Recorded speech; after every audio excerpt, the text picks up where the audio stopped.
Hi, everybody. Can you hear me okay? This is the first time we've done an experience like this, and I feel like I'm in your session, Maha. It's so nice to be here. So over the last 10 years, so Courage is almost 10 years old, and over the last 10 years, our team developed this framework. So it's not a curriculum, but it's an iterative framework we call CourageRISE, which is a model for helping folks develop this relational culture that Maha was speaking of. And today we're going to share a little slice of it in ways that feel alive and maybe resonant with folks in this space. But I'll share briefly that the model starts with this idea of grounding in this relational field. And this is how we got our name, Courage of Care, which doesn't really roll off the tongue, I know. But the idea is that the more we sense we're held in relationship, the more we feel like others have our back, we're part of community, we're connected, the more that empowers our courage to keep showing up. That promotes and provides sustainability also for the work too. So that's our grounding, and that's how we start all of our work at Courage, is to kind of recognize and honor and continue to reclaim or remember that field. And then all of our work is about finding out, well, what gets in the way? If we have this caring orientation or this caring capacity, what's in the way of that? And in different projects and in different contexts, the work of revealing truths, speaking truths, sensing what's in the way of our connection is part of our process. As we begin to uncover what's in the way, we start to look towards what it takes to heal, what kind of readiness we need to meet in our mutuality and to begin to heal wounds and also begin to open space for other possibilities to emerge. And this is sort of the critical turning point in our model, that it's a move from just a deconstructive model to like, what's wrong here, to also what else could be, also what already is. And that's the pivot we kind of want to introduce with you all today, is this section of our model we call sensing alternatives, to really stepping into, well, in the midst of the crises we're facing, what else can we also be building? What else is life-giving that we can be tuning toward and building the capacity and the muscle to actually enact and embody? So that's the model in a nutshell. And as Maha mentioned, we work with folks primarily in healing and justice and movement spaces, but we think that these core skills, like love, care, truth-seeing, healing, work of trust, of trauma healing, of embodied work, of somatic work, of visionary capacity are life skills and also leadership skills. And so we also have a lot of fun sharing these out of contexts that we're not familiar with, and also as a way of keeping us fresh and keeping us learning. So we also hope this time can be one of that, of kind of shared engagement and play. Because one thing we do at Courage, a lot of pain, a lot of suffering, but also a lot of partying too. So that's our kind of way of holding the both end. Yeah. And so when we talk about sensing the relational field, sometimes, and I want to speak in different frames, and that's kind of the spirit of this talk, is for some of us, when I say relationality, it's like I'm grounded in relationality. I have a sense of my lineage. I have a sense of my spiritual lineage. I know where I came from. I have a sense of connection to earth. I have a strong sense of connection to my community. Some of us might be like, I've lost that, or that's fractured in some ways for me. Or maybe it's a strong sense of connection to place. And for some of us, it's the sense of like learning to lean into trust with one person, or literally, and just to not make this seem so out there, literally sensing and beginning to practice a kind of trust with the sense of being held. So I'll just invite you, as we're kind of starting, and folks online as well, be comfortable. And if you want to, I'll invite you into a really short little practice and invite you to take a deep breath, and with your exhale, exploring what it's like to just trust or even relax just a little bit, like 2%, into the support of the chair or the ground beneath you. And just for a few moments, we'll practice this. With each out breath, just trusting the support of the chair beneath you. And for some of us, we might have to play with this a little bit. And this sense of like the chair and the ground are coming up to meet you, like something has got you. Something's got your back right now. Something is actually beckoning you to just rest, like you're not carrying all of this alone.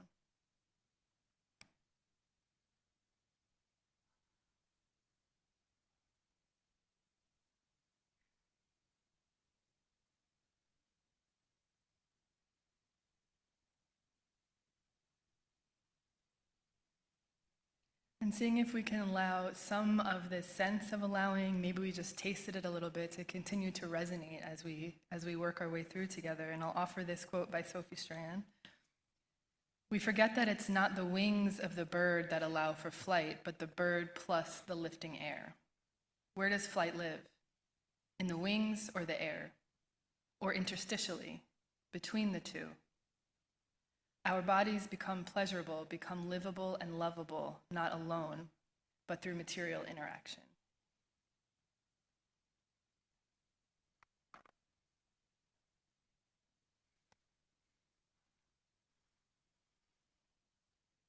So today, Maha and I are coming to you all in the context, very real context. And some of us at lunch were just talking about the unfolding and manifold political crises in the US and abroad.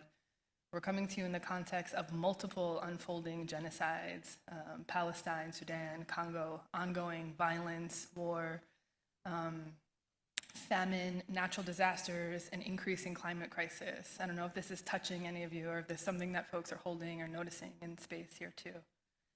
And working with folks who are in many ways literally on the front lines of some of this work, or also supporting folks at the front lines of this work who are feeling and experiencing a lot of despair or overwhelm or uncertainty or lack of surety of what to do, what the move is, dissonance. Any of you relate to any of this? Yeah. And so this like holding of like, this is here, like this is a reality that we're in, that we're swimming in, that we're contending with. And at the same time, and I'm offering this not as an antidote, but as an end, and in the midst of that, many folks continuing to show up, to continue to work, to continue to try to find solutions, to continue to build mutual aid networks, to continue to find strategies, to continue to try to love or keep hearts open in the midst of that. And that feels so core to our work at Courage, is how do we really hold and acknowledge the fact and reality of suffering and complexity, and also acknowledging what else is also here. And again, not as a bypass or to like take the edge off of suffering, but to help us or kind of call us into developing a capacity for that kind of complexity, for that kind of reckoning with what is really going on here, and how can we show up to that in the best way. I came across this, maybe you shared this with me and Maha and Nikita Gill, everything is on fire. But everyone I love is doing beautiful things and trying to make life worth living. And I know I don't have to believe in everything, but I believe in that. And there's also this piece from Howard Thurman, the famous theologian, this idea of looking well to the growing edge. All around us, worlds are dying and worlds are being born. All around us, life is dying and life is being born. The fruit ripens on the tree, the roots are silently at work in the darkness of the earth. Such is the growing edge. Any Howard Thurman folks in here? Fans in here? It is the extra breath from the exhausted lung, the one more thing to try when all else has failed, the upward reach of life when weariness closes in upon all endeavor. This is the basis of hope in moments of despair. The birth of a child, life's most dramatic answer to death. This is the growing edge incarnate. Look well to the growing edge. So I want to invite us as we start, as a way of like stepping into this both end, to think about some of our own maybe growing edges, or to think about some of our own both ends in this work in ways that really wrestle with what's here. And this is a picture of the Gowanus Canal, which is in Brooklyn. Anyone heard of the Gowanus Canal? Some of you live there, yeah. So the Gowanus Canal, this was my home for many years. I lived on this canal. This is a Superfund site, which in the US means it's one of the most toxic sites in the United States. The Gowanus Canal historically was the early trade or merchant route of New York City. Before ships shifted and before shipping containers shifted. And before we had any EPA regulations, you could argue that we still don't have effective EPA regulations, but people would just dump anything into this canal. This canal is so heavily polluted. It glows. This is a beautiful photo over here. It glows slightly green at night. And I've had this like pull to the canal. Like, I love the canal. I would walk the canal all the time, and the canal terrified me because the fear of being touched or falling into the canal was real. And like, what would happen, right? Okay. Yeah, some of you know. I'm getting looks here. But what's stunning to me is, so there's work now to kind of clean up the canal. But I met this cartographer, really, an historian of local Brooklyn waterways who was studying indigenous waterways in New York City. And what he found was that the canal sits actually on top of a swampland that is filled with natural spring water. And he took me into a bunch of warehouses around the Gowanus Canal where you can go underground and the spring water is coming up through the ground, sometimes 3 to 5 feet. This water is so clean, you can drink it from the basement of these homes. I tried it and I'm here, okay? No? But what is amazing to me, and if you sit on the canal and if you canoe on the canal, you can actually see places where the spring water is cracking through the walls in the canal. So this to me is this kind of double image that we're talking about when we talk about the both and, not either or. The fact is the canal is still one of the most heavily polluted places in the United States. And that spring water is thriving, kind of cracking through underneath. One doesn't negate the other, right? This sense of like both of these things are here. So I'm going to invite us to think about for a moment. If you just would turn to someone at your table, and we'll have a moment for folks in some breakout space here. Invite you to think and share with each other, what is your Gowanus Canal? What is your growing edge? What is your both end?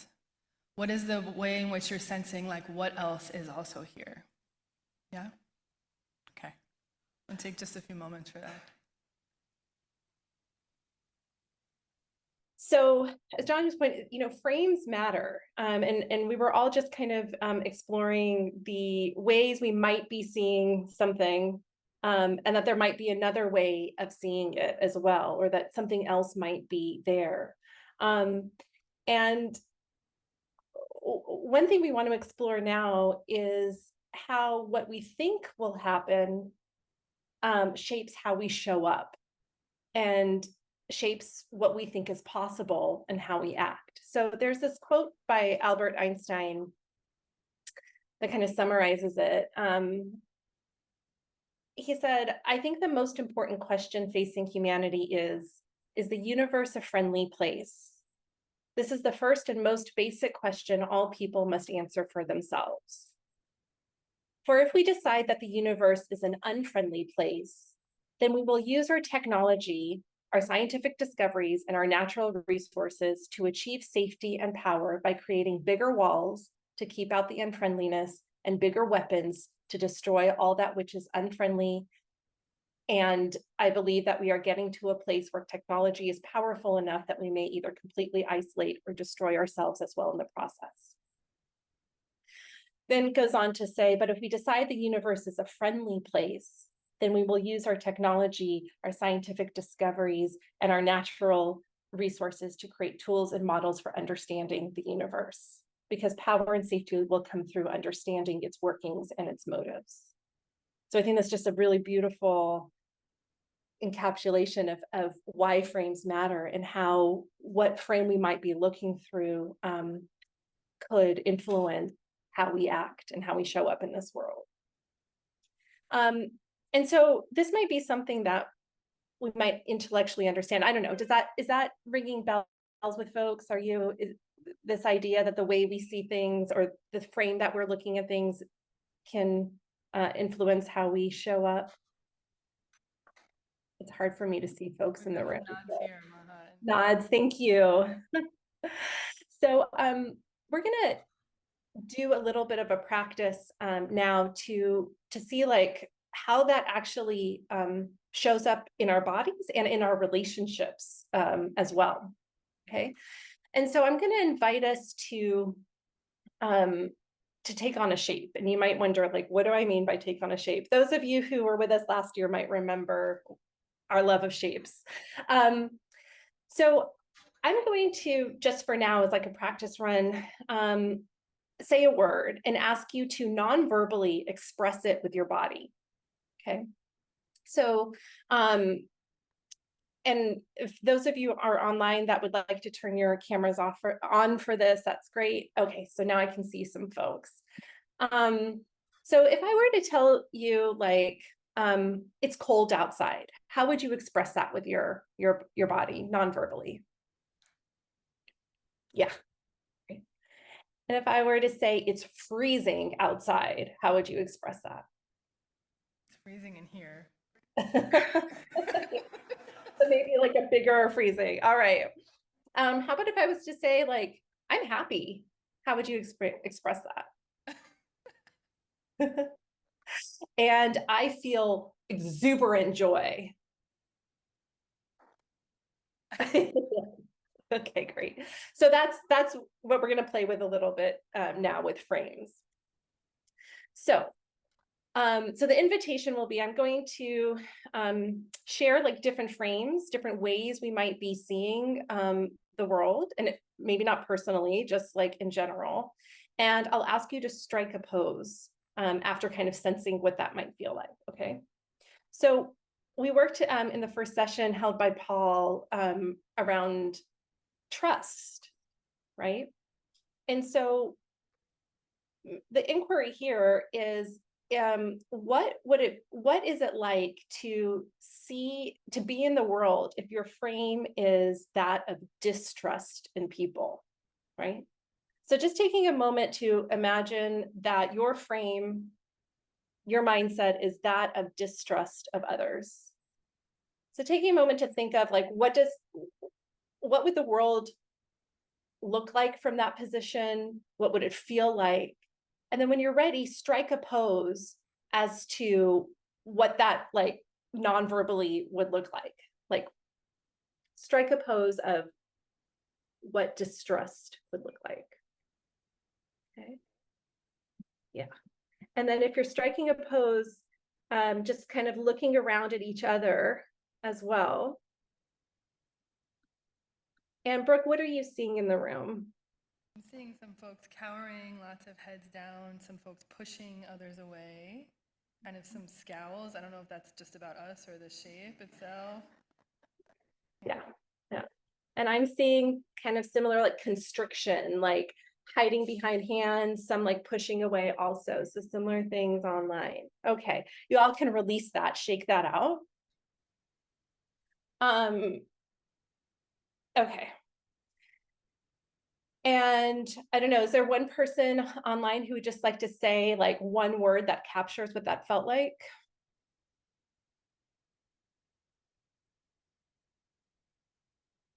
No? Someone in the room? Oh yeah, Harvey. John. Fear. Yeah, I'd say suffocating. Thank you. We've got fear in the room here too. Here, right. Thank you. Okay.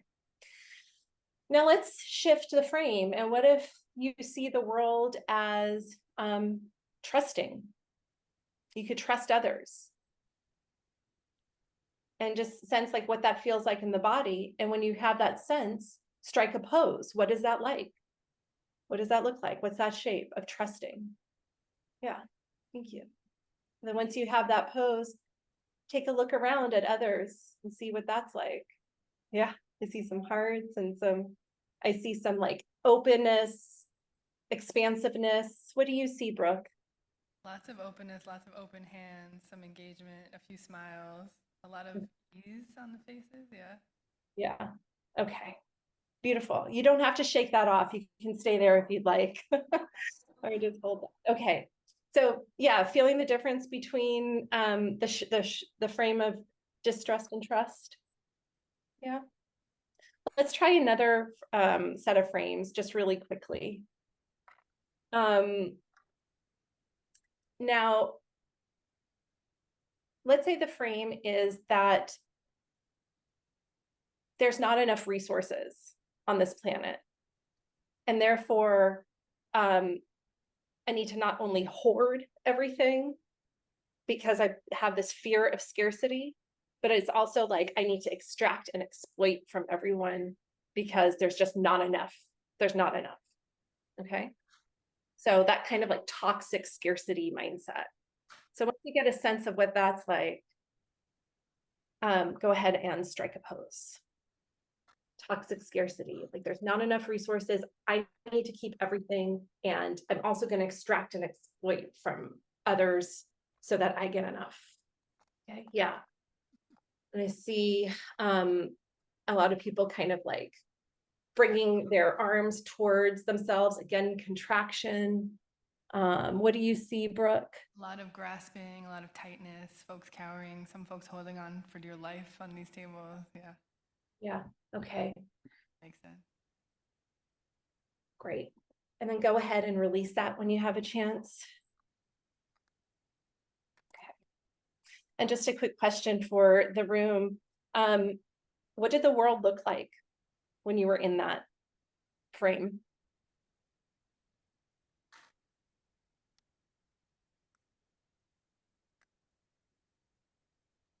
Anybody from the room or from online?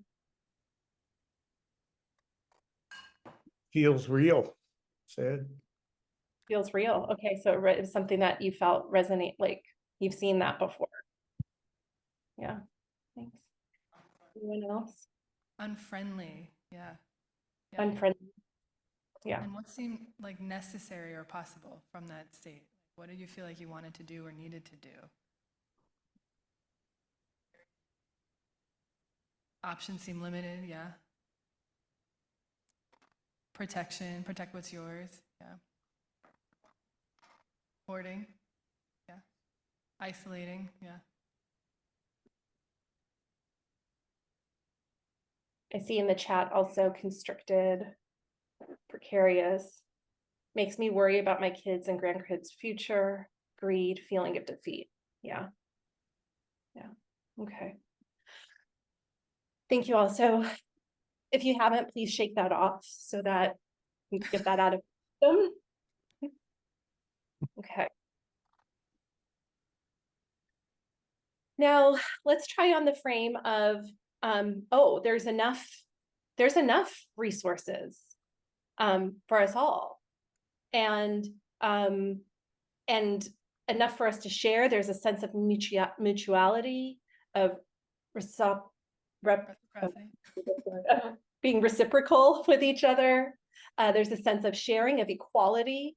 We can share. There's enough here for us all. Okay, so kind of take a sense of that. And then when you're ready, strike a pose. The sense of like maybe abundance, that wealth is something that everyone has access to, because it's rooted in mutuality and connection and care. Okay, so you have that pose. Yes, beautiful. So I see a lot of outstretched hands. Maybe take a look at each other and notice, what does the world look like when you're in this? And what seems possible or necessary when you're in this frame of abundance? Okay. Great. And what are you seeing, Brooke? A lot of open arms, a lot of smiling faces, a bit more ease in the body too. People taking up more space, but not in a overpowering way, just like kind of in themselves. Right. Beautiful. I see the same online, like outstretched hands. All right. And maybe just a few words from folks. What did the world feel like for you? Did it feel like something you were familiar with, or what seemed possible?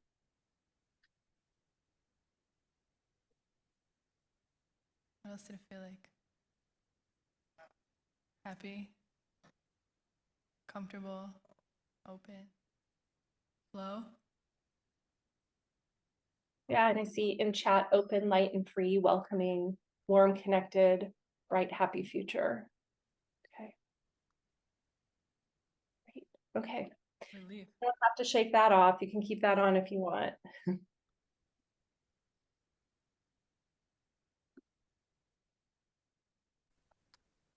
So these, yeah, you're good. So these frames that we're trying to point to, it might feel like we're playing a little in the body, but what we're trying to point to is that these frameworks are not just intellectual things, they live in us. And we're trying to connect the dots between what we mean by culture, that it lives in us sometimes in ways that seem invisible or like the norm or like the default, but that we have the capacity to kind of start to catch the frames that's shaping us and how we show up. And how many of you work in climate or work in sustainability, or, yeah, a few folks here, yeah. For a few years, I was working on a climate justice project. I mean, the work continues, but really deep in that work. And what I was learning, and I'm going to say something really simplistic to those of you in climate space, but there are different camps, or what you might say different frameworks, that shape the way people approach climate work. And there are some folks who are really of the mind of the great unraveling, and they're saying the data is clear. In fact, it's getting worse. In fact, we have not organized or met even the most basic of the climate markers to avert a massive climate crisis, and that by all signs, we're headed for a mass extinction within the next 100 years. And by some estimates, 80% of humans will be extinct within the next 100 years, disproportionately impacting those in the global south and others with marginalized identities, right? And these folks will say, what we need to do is stop pretending that we can avert a climate crisis and prepare for it. Prepare for impact and start to find ways of building caring communities to prepare each other and basically midwife each other to the end.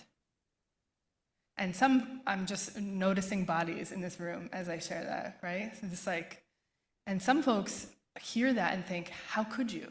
Like, how could you give up? And folks on the other side, so this is a great unraveling, and folks on the other side will call this the great transition, and they'll say, there's so much happening now. There's so much we can't predict. There's so much complexity. There's so much emergence. There's so much, we can't predict it. People are mobilizing. You never know what's going to happen. People are waking up. The youth are waking up. We actually have a chance to avert this climate crisis. And folks are talking about this idea of this great transition, that we're actually developing capacity not only to avert the climate crisis, but maybe usher ourselves into another level of human existence, right?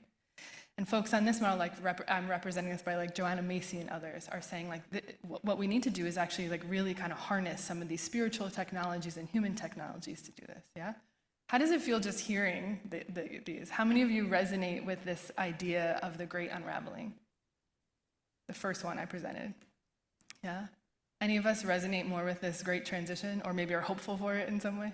Yeah, yeah, yeah. Any of us can kind of hold both of these? Yeah. And so for us as work at Courage, and you can imagine, right? If you're steeped in this great unraveling, our work is about, that shapes how we show up. It shapes what we literally do, the kinds of skills we think are important, where we put our resources, where we put our time. If we think we're headed for the great transition, that will shape the kind of work we do, right? It really impacts how we do our work, how we see the world really impacts our work. What we like to say at Courage is that we really want to entertain both of these full-heartedly. Plus, these are not the only two options, right? In the sense that both of these, in a sense, are grounded in care and also in courage. And might be kind of, you told us to be provocative. We're not saying there's a guarantee that everything is going to work out fine, but we can still do the work of care in that. And in fact, it's a kind of, for us, a kind of responsibility to really look at what's going on here and how do we adapt and prepare to that. But our point we're trying to share here is that these frameworks really matter. The frames really matter. So we want to give you a chance in small groups here and some small groups online to think about what are the frames. So I gave us an example of climate work, but we can look at the political arena, right? What are other some spaces that folks are working in? Education, yeah? A lot of frames there, right? What other arenas? What other sectors? Humanitarian aid? What other sectors are folks in? Yeah, corporate America, yeah. So give you a chance, like what are and some of this might be really obvious to you, but what are the frames that you're wrestling with? Like what are those battles and how are they shaping how you're doing some of your work? Or how are they shaping how you're seeing your field even organize around the work? That question makes sense? Okay. So we'll take about 10 minutes? Yeah, about 10 or 12 minutes in some small groups, just surfacing some of those. And this is a chance to kind of, we're going to play with frames after this, so a chance to kind of warm us up, like what are these frames that are shaping us and how's that impacting us? And so one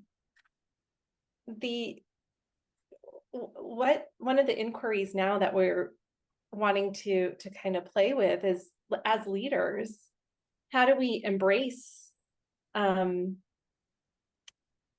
and prepare for these multiple like realities and futures, and especially when we're uncertain about what the outcomes can be, kind of like what Brooke was sharing between the great unraveling and the great turning, the great transition. Like we don't know what will be, and we're holding space for both. And so as leaders, we're always bracing for uncertainty. Is that resonating with folks? Like how many of you can like feel pretty uncertain about a lot of things? Yeah. Yeah, exactly. Yeah. And how comfortable does that feel? Like, yes, super comfortable, or just like really hard. Yeah, yeah, yeah. So bracing and holding uncertainty is a skill that we find is really helpful to kind of cultivate. Again, not only just theoretically in the mind, but especially in the body, because that's what we're also carrying in our work with one another. And as Brooke was leading to, was talking about, it's a skill that we cultivate not to just be able to like catch frames and notice like, oh, I'm in this frame or that person's in that frame, but it's really to hold like what is alive right here, what else is here, and also what could be in order to manifest the alternatives. And that's what you were pointing to, Greg, as well, and your group were pointing to. So how do we build the muscle to entertain multiple futures? And again, this is not to fall into either or thinking, which can become our default when we're under stress of uncertainty. It's that either or kind of thinking. It's like, how do we create space for all? And I just want to like add a caveat to that when we're talking about, holding space for what is here and the multiple realities and multiple futures. It's not to say like some of these realities are okay, or that they are that, oh, we just need to hold all of this stuff, especially the harmful, oppressive realities that we're also holding. So it's not moral relativism. So it's important to also acknowledge the power and positionality. So what we're really talking about here are frames that are supporting transformation and liberation, that make room for creating a more compassionate, caring, and relational world, right? So I just want to be clear about that. So we're going to do a short practice. Just checking in. Is everybody with me? And okay, yeah, okay. We're going to do a short practice to kind of help us cultivate that muscle of holding the uncertainty in our bodies. And it's a somatic practice, again. And you can do this either standing up if you'd like to, or staying seated as you like, whatever feels like supportive to you. And what I'm going to ask you to do, invite you to do, is to bring to mind two kind of areas that you're grappling with where that holds some uncertainty. So for example, it could be like we've been talking about the great unraveling or the great turning, for example. It could be, as Greg was bringing in around, AI, the uses, the potential for destruction and the potential for transformation. It could be like an outcome that you're really hoping to achieve, but you're not sure that it will come to surface that way. So any type of uncertainty that you're maybe grappling with, holding either in your work or in your communities, etc. Keeping that in mind, just whatever uncertainty that you're holding. And we'll just take a few moments to ground and orient into our space. So just taking a moment to feel your feet on the ground. Just like we did at the beginning, maybe just like sense into whatever is physically supporting you and see if you can just allow yourself to be held by the chair, the sofa, the earth, whatever is supporting you right now. Maybe just take a few breaths.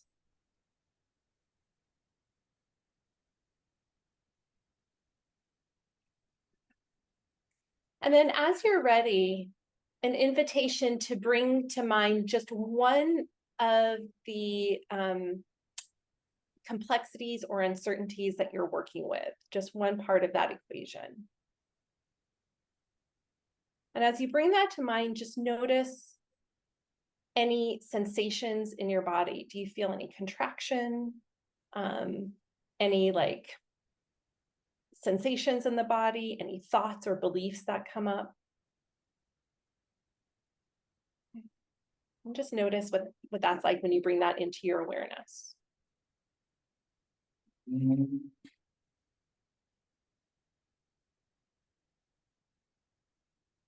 then as you're ready, invitation just to let that be right there. And then bring the other uncertainty or the other part of this complexity into your awareness. And bring your attention to that. And notice any body sensations, thoughts, or beliefs that come up when you bring that. And you might even feel like a bit of resistance to even bringing that into your awareness. You might feel like rushing to it because that feels better. So just noticing like what it's like to hold that one. Okay. Okay.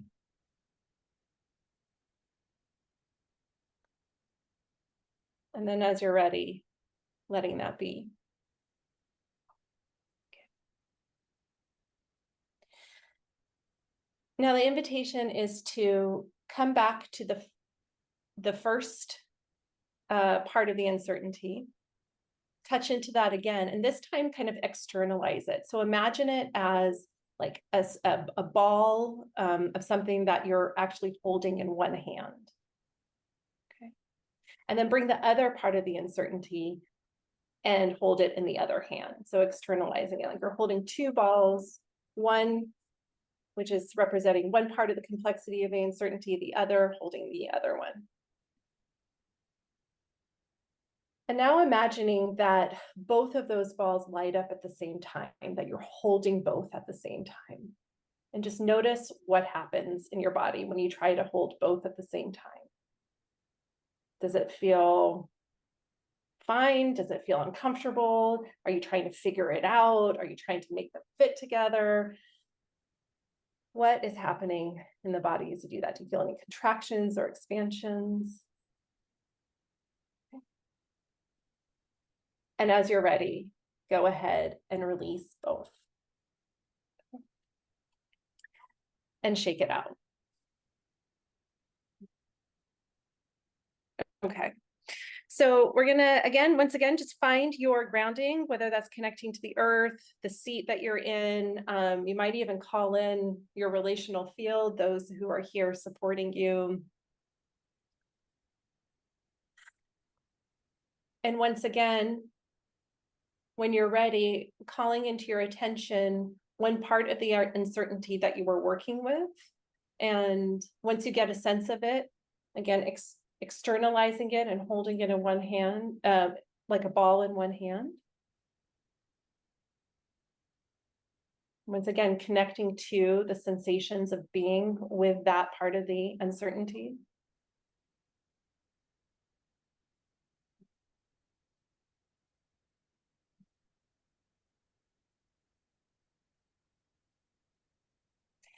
And as you're ready, bringing to your awareness the other part that you were working with.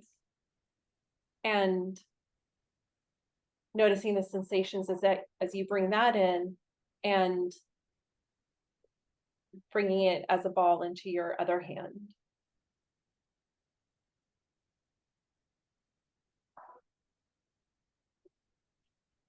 And being with that, the sensations of that once again.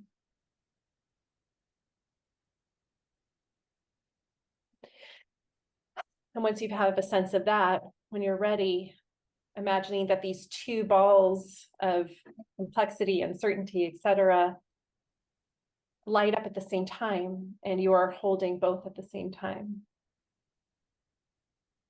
And as you do so, this time, seeing if you can create a bit more space for both. Again, not trying to solve the equation, not trying to make them work out, but just creating some more space. So that could look like maybe a deeper breath. That could be a sense of creating more space in the body, like horizontally, maybe even like expanding the arms out a little bit, but still holding both.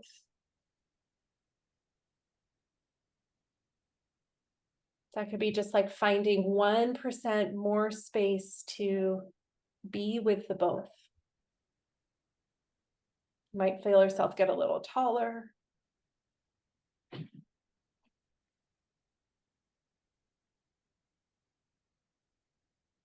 And then perhaps even inviting in whatever is supporting you, the earth, the chair that you're sitting on, to support you as you're holding both. Maybe calling in your relational field, loved ones, teachers, mentors, folks that you know really mastered this skill. And imagine them with you holding these uncertainties. And notice what that's like. What are the sensations? Do you have any impulses of doing here? Are there any senses of possibility or, I don't know, space for seeing what's possible as you are held, also holding the uncertainty?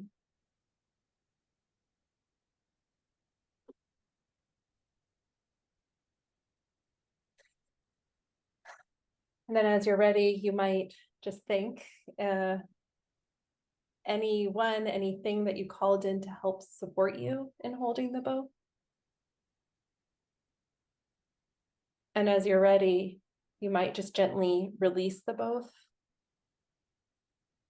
You might put them down somewhere for later.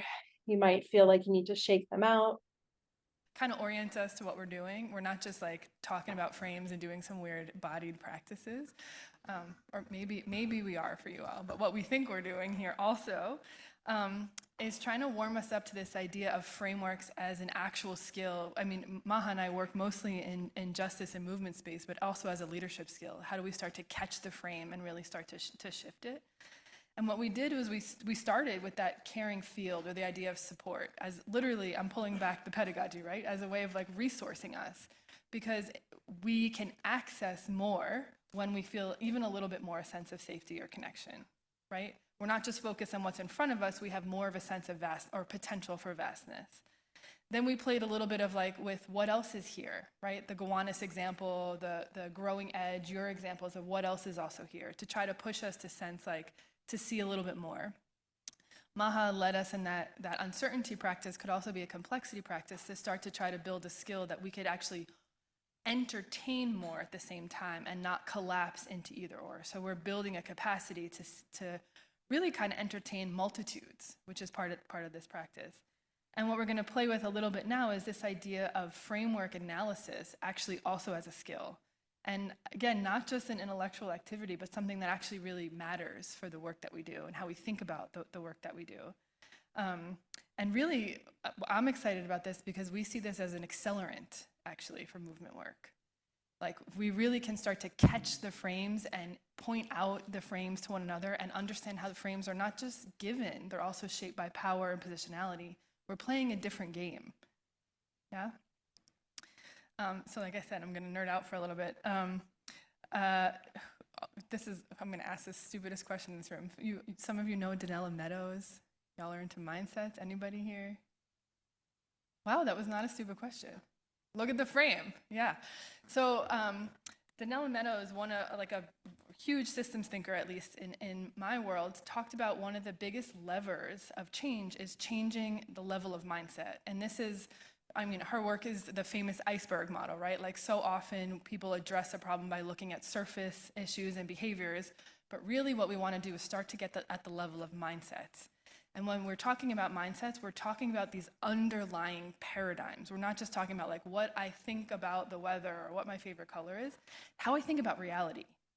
And that's in the direction of like what I shared earlier. Do I think humans are basically good or not? Like, as an orienting paradigm really impacts how I will show up in the world. And her argument and her frame that I take really seriously is that when we can start to talk and work at that level of ontology, that level of paradigms, we can do really significant change work, right? And the practice is like, it's not that easy to shift a mindset, because the first part of shifting mindset is also catching that we're in a mindset or catching that we're in a frame.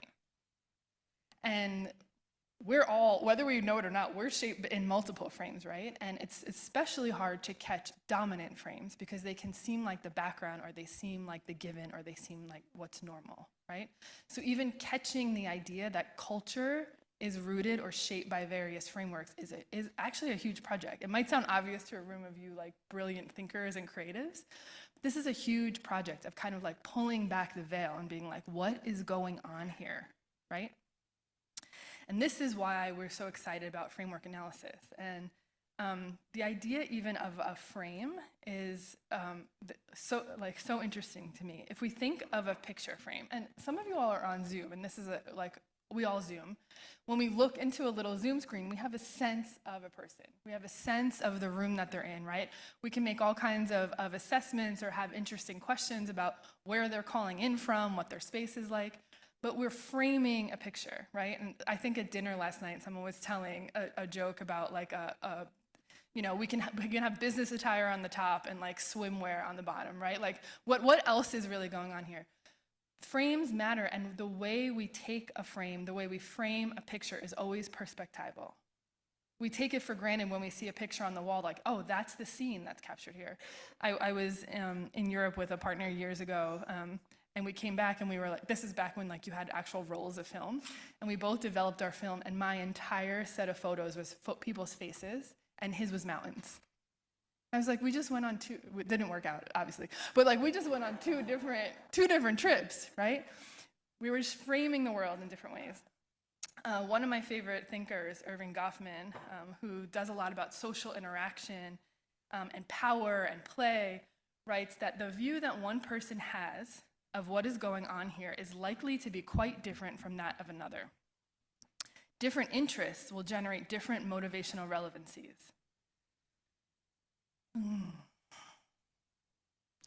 In most situations, many different things are happening simultaneously, things that are likely to have begun at different moments and may terminate dysynchronously.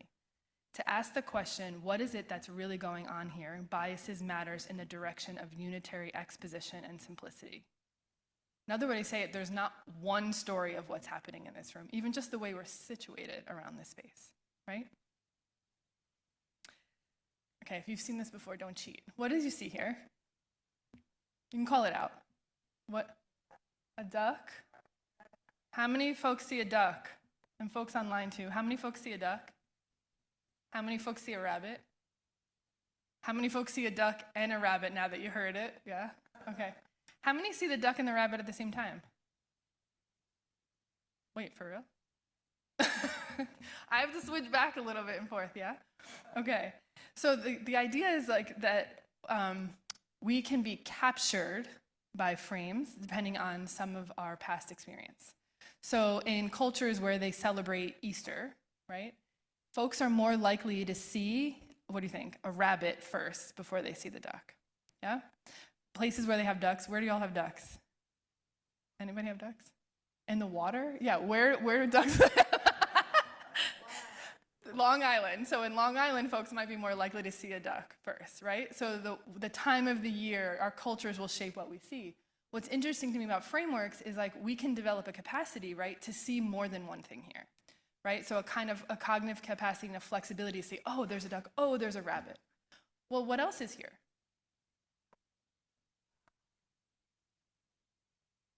That idea is like we're captured that there's a duck and a rabbit because that's some of our conceptual labels and experiences of what's in the world, right? But a cognitive flexibility might be to see like kind of infinite possibilities in this drawing here too, right?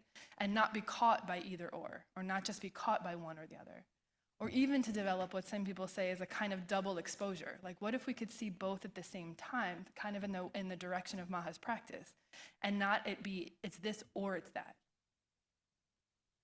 So this is interesting for me also because we're mentioning that frames are kind of accelerants for movement work, but they also really shape like actually profound systems that many of us are impacted by.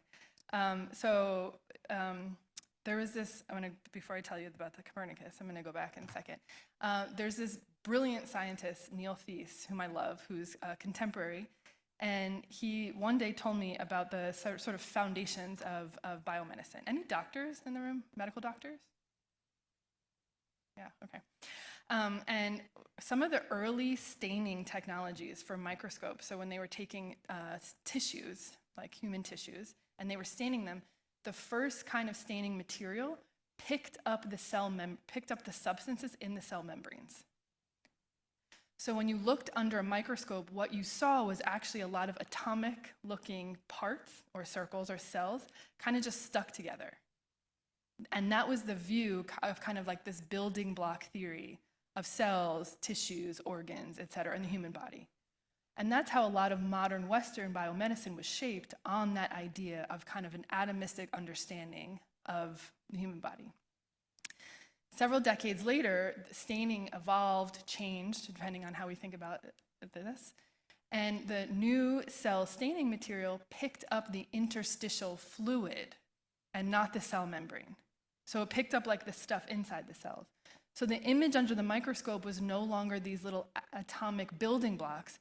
It was this like flowing jello thing, interconnectivity, which started to really change the way folks started to think about medicine, less as sort of discrete systems and more in holistic ways, right?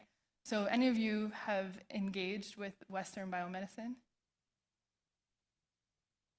Have a doctor, medical doctor? Yeah. So imagine if our biomedicine was built actually on a fundamentally more relational model at first, how that might have transformed some of our healing and some of the way we think about the body and think about health and healing, right? So these frames have, I think, huge impacts. The last one I'll share with you is about Copernicus. Anyone know about the Copernican revolution? Anyone want to share? Yeah? So this idea was, prior to Copernicus, there was this idea that the Earth, I wonder where this came from, the Earth was the center of the universe and everything revolved around the Earth, right? Some people still think that, it seems. And Copernicus came along and was like, that's not it. The sun sits at the center of the universe, and also it's not just the Earth, there are many other planets, right? And what Copernicus revealed was the way the planets orbit around the sun. This discovery, though, didn't change the orientation of the sun and the Earth. Are you with me? It was a frame shift, right? So it wasn't like all of a sudden Copernicus comes along and the planets and the sun change. It was like we're revealing another way that the world works, another way that the universe works. Copernicus died, but he was labeled a heretic and likely would have been imprisoned for this too, right? So there's also like a tremendous risk in also naming things that fall outside of the norm. And this is kind of the work of the idea of the accelerant of the frame shift. So just to close this out. So Thomas Kuhn, who's a philosopher of science, wrote that there's the idea of paradigm shifts is about actually like a radical transformation about the way we see the world. And he was calling for a move away from progress as built on like just discovering new data. And this idea that we just keep getting more data and we'll figure out like reality out there. We'll figure out what's really true.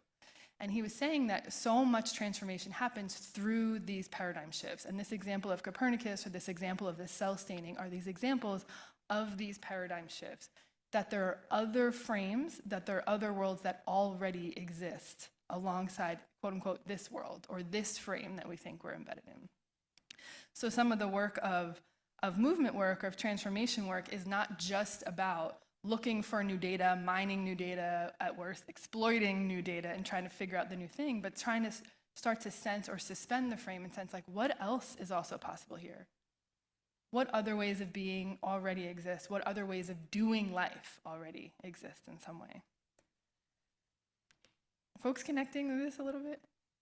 So I want to give you a chance before we play with this a little bit to think about, have there been any framework shifts like this? Maybe not at that scale, but what are some of the frame shifts you had in your own learning or your own professional development or your own work that have transformed how you do your work? Or that have transformed you as a citizen or as a partner, right? What are some of the frame shifts that you've encountered? Can you think of one? Yeah? Some traditions would even say the work is trying to get to viewlessness, which is a way of saying framelessness. right? As a way of like, can we really cultivate this radical openness to really see what's here without all the filter and shaping of what's here? Is that the direction, right? And one could ask, is that impossible?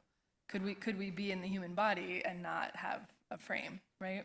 There's this biologist, what's his name? Jacob von,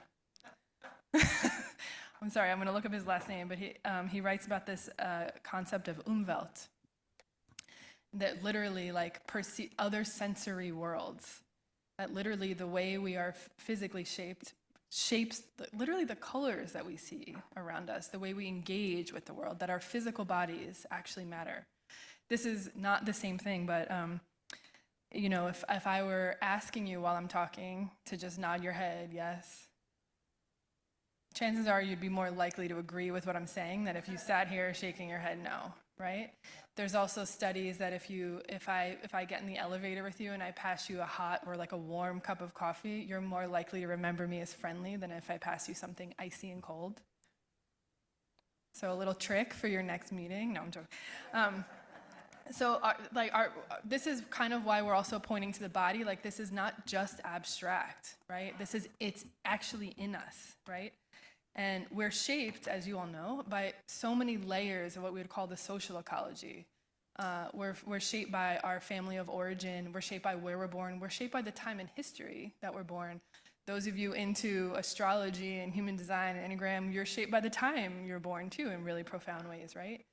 We're shaped by maybe our place in our family, like maybe our birth order. We're shaped by the community and culture that we're part of, our schooling, our professions, right? Like, we are shaped and shaped and shaped. And some of us might become aware of some of these shapings. You know, if you live in multiple cultures, right? You can start to almost see like, oh, that's a cultural frame, that's a cultural frame, right? As we age, right, we also might see like, oh, I thought that then, that was stupid, and now I see this now, right? Some of us have to navigate different worlds. And we have to navigate the rules of one world, maybe the professional rules of a world, and the rules of another world, right? We have to navigate power in one world and know how to play in other worlds. If any of you have switched class in your lives, that might be also another way we learn to recognize different kinds of frames too. And so for us, what's interesting is like this, what is that? What are those background frames that are so deep that they're hard to see? So in the work that Maha and I do, part of that is surfacing a lot of what are the really deeply entrenched colonial frames, white supremacy frames, capitalist frames that shape how we see the world and show up.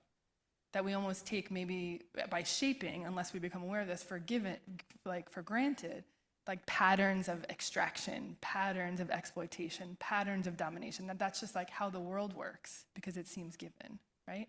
So part of the work for us is like, how do we really start to uncover that frame?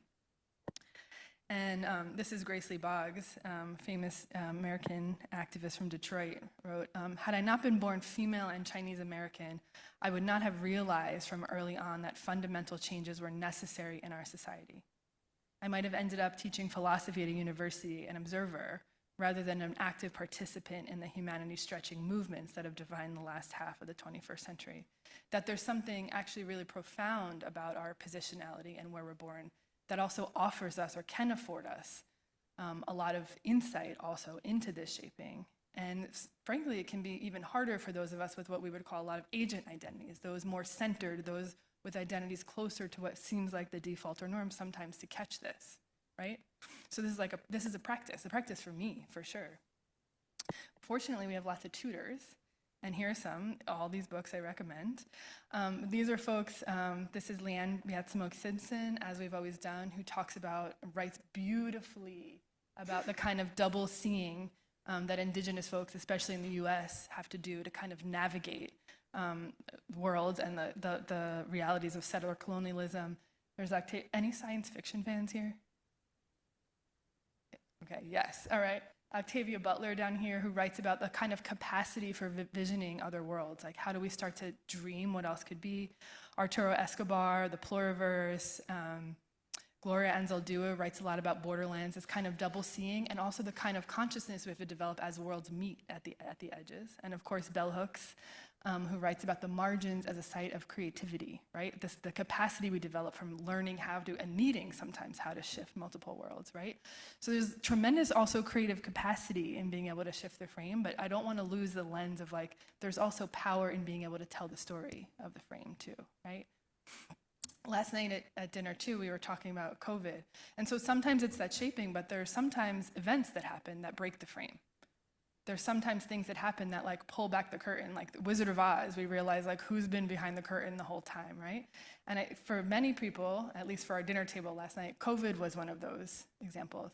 Kind of like shocked or rocked what we took as normal, at least disrupted for many people, what felt like normal life or normal rhythm, enough for some of us to start to question like, wait, is this how we want to live? Is this how we need to live, right?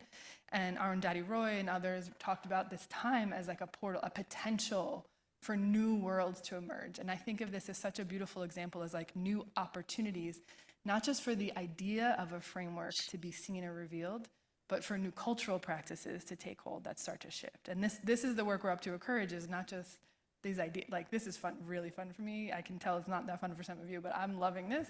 But the practice is then how do you build cultural practices around this to sustain it, right?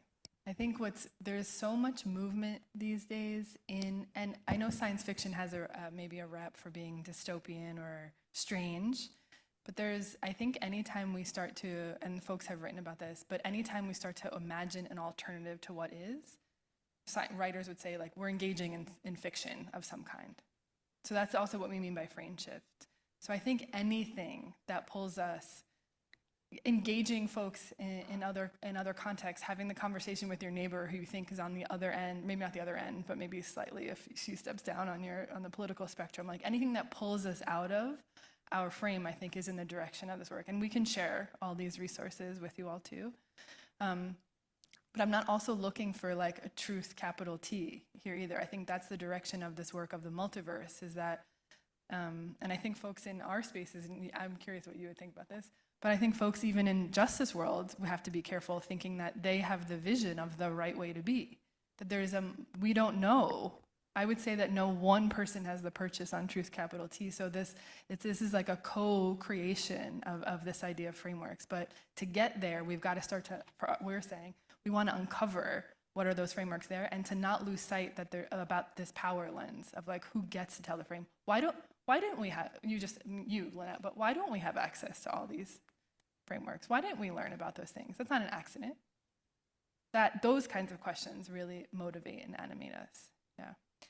But maybe with that, just this is a way bigger question, and this is a question that requires a little bit of more of a container. So this is, as you said earlier, this is not share or die in the language of Parker Palmer, but in this idea of shaping. If you just take a moment, if you prefer this as an individual reflection, that's fine. But just a chance to think about like what has been some of your own experience, like some of your own shaping that has contributed to your capacity to do the frame shift. What's an experience you've had? What's an aspect of your own identity that has helped you shift the frame? Or maybe you can be thinking about like, oh, there's some shaping here that made me not really question frames, and isn't that interesting too? When we're stuck in just the dominant frame, or a certain group of people kind of creating or imagining what this world can be, we're losing opportunity left and right to co-create a world that is for everyone. And Adrienne Marie Brown, who's an incredible, yes, Shanti, yes. You know, the imagination battle, right? Like an incredible activist, thinker, philosopher, writer, incredible human, talks to us about what she calls the imagination battle. And I'll just read an excerpt from a speech that she made. She said, who we believe in, and what she's talking about, who has the power to create and to imagine. Someone imagined this world that we're living in. Someone imagined these worlds that we live in. We who believe in freedom must build our muscle of imagination. We must build our muscle of imagination because we are living in and only sometimes surviving an imagination battle. Who imagined this world? This absence of right relationship to Earth? Who imagined that? Who imagined this violent addiction to dominating each other? These myths of superiority? Who imagined that these prison bars on jails and schools would generate safety? Who imagined a generation or more would tolerate this Black and brown hunger? And who imagined this allowance that some will hunger while others feast, not oblivious, but willfully and structurally ignorant? And then she goes on to say that in the face of this world, this moment where like defining ourselves outside of oppression can sometimes feel impossible, but we need to strengthen our capacity for imagination, strengthen our capacity to create visions outside of dominant stories, outside of dominant frames, outside of dominant imaginations. And she says, like, and it's a longer piece, so I'll post it inside, but we need our own oceanic visions. Right. So, and then there's another piece that I really appreciate from Rebecca Solnit, who is a writer about climate justice work as well as gender justice work. And she says, like, what if we imagined wealth consisting not of the money we stuff into banks or the fossil fuel derived goods we pile up, but of joy, beauty, friendship, community, closeness to flourishing nature, to good food produced without abusive labor? What if we were to think of wealth as security in our environments and societies and as confidence in a viable future? So just taking that in for a moment, what if we defined wealth differently, and not only that, acted, related with one another, created community together in that way? What would our world actually be like if we were to do that? And so we're going to take a few minutes now, and just to Shanti's point again, not wanting to like recreate the same like single frame, dominant frames ways of imagining. So like, who do we need to also be calling in together to co-create a just and liberated world that we want to live in? So we're just gonna take a few moments here to do a little bit of imagining. And I'm gonna invite you to take a few moments and you're gonna do this as like individual work. At first it's some personal reflection time, and then an opportunity to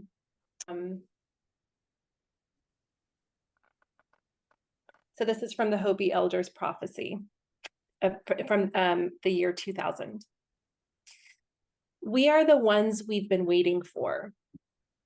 You have been telling people that this is the 11th hour. Now you must go back and tell the people that this is the hour.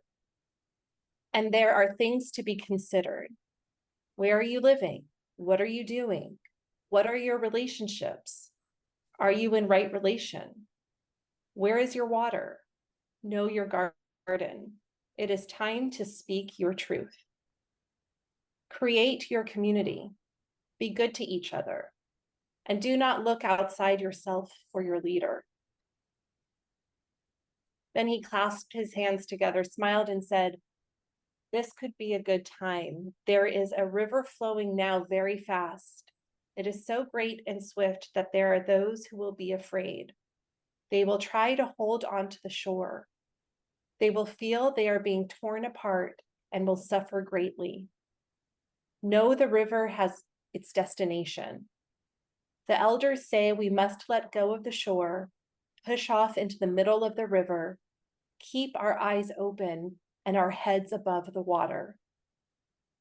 And I say, see who is in there with you and celebrate. See who is in there with you and celebrate.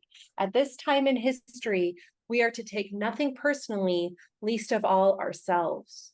For the moment that we do, our spiritual growth and journey come to a halt. The time of the lone wolf is over. Gather yourselves. Banish the word struggle from your attitude and your vocabulary. All that we do now must be done in a sacred manner and in celebration. We are the ones we've been waiting for. From our Hopi elders. We'll share that with you all. Thank you all. Thank you, Maha, for that. And thank you for coming on this little journey and this little part of our model we call CourageRISE. We'll share resources from this and notes from this and some of the materials in case any of you are interested. Yeah. If anybody wanted to take this further, what are some of the paths at Courage that folks can take? Like, I know I took the relational facilitator training, but can you say just a little? And I don't mean this to be a plug. I really, so folks can understand how this might be applied in the work that we do to help us do better work. Sure. So when Maha and I mentioned we train folks mostly in the art of relational facilitation, and what we shared today was a little piece of that model. So if you know of folks who hold space, do trauma work, need to learn some of the embodied trauma work, conflict work, etc., we can share more about this model, and we have a 15-week program that starts in September called Relational Facilitators, and that's for people who already do facilitation work. So it assumes a kind of competency with facilitation and a politicization, and that we have our own tools. And we also do a corresponding or supplementary program that's just the kind of healing or nurturing for those facilitators. So those people who hold space, where's the holding for them or for you all? And so it's a program supporting that kind of depth of like connecting to the relational field, our own counter-oppressive pedagogy, healing internalized oppression and dominance, ways that might help us actually strengthen and have deeper impact. So those are two programs. We can share links to those if folks are interested, and I'd be happy to talk more, and they start in September. Thank you all. Thank you all for playing and taking a little journey with us. I appreciate you all. And thank you, Maha, for staying up so late in Denmark. Go to bed. Thank you.